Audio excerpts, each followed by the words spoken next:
a uma questão de química geral do PISM de 2023 que diz o seguinte: os solos amazônicos ricos em silicatos não são apropriados para o cultivo por serem capazes de reter nutrientes. Contudo, descobertas arqueológicas têm demonstrado que os antigos habitantes da Amazônia dominavam a técnica de preparo de insumos agrícolas natural, denominado terra reta.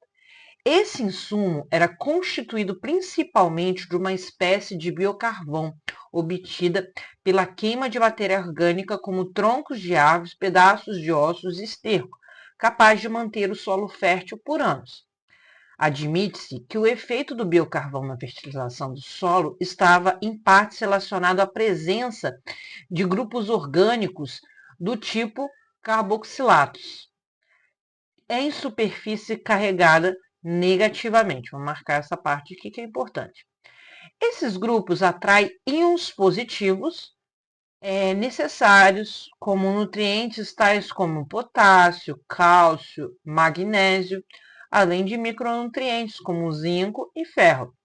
Essas ligações no solo fertilizado é predominantemente iônica. É uma ligação entre um metal, um cátion e um ânion, conforme ilustrada a figura, em que Mn+ representa um cátion metálico. De acordo com a escala de Linus Pauling, a escala de eletronegatividade do oxigênio é 3,44. Ótimo. Então, aqui a gente tem o solo com biocarvão, né? E aí a gente tem uma espécie metálica e o solo fertilizado, onde você tem aqui a formação de uma ligação iônica. A questão ela pede o seguinte: o gráfico apresenta os valores de eletronegatividade desses 5 elementos metálicos. Aí você tem carvão, cálcio, magnésio, você tem potássio, cálcio, magnésio, zinco e ferro.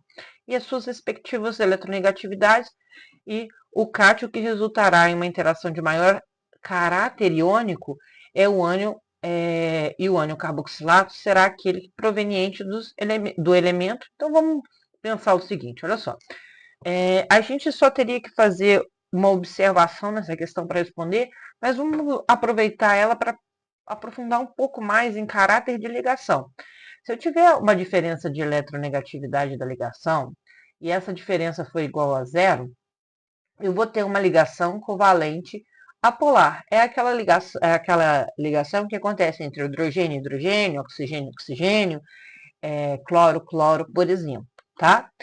Quando eu tenho uma diferença menor ou igual a 1,7, eu tenho uma ligação covalente polar, que é o caso, por exemplo, de um HCl,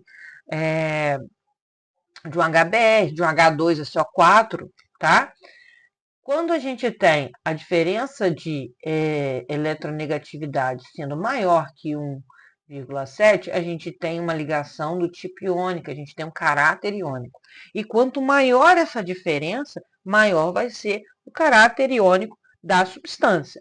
A questão nos informou que o caráter iônico, a eletronegatividade do oxigênio é de 3,44.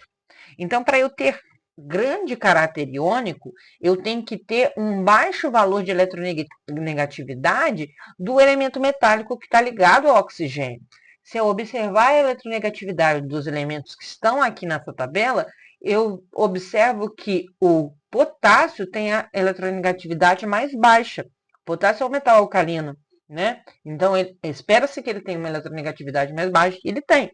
Então, a diferença ali, se eu fizer a diferença entre a eletronegatividade do oxigênio e do potássio, eu vou ter a maior diferença, consequentemente, eu vou ter o maior caráter iônico. Eu precisaria fazer a conta para resolver essa questão? Não, apenas observar os valores da tabela aqui, e resposta aqui seria a letra A, sem dúvida nenhuma, ok?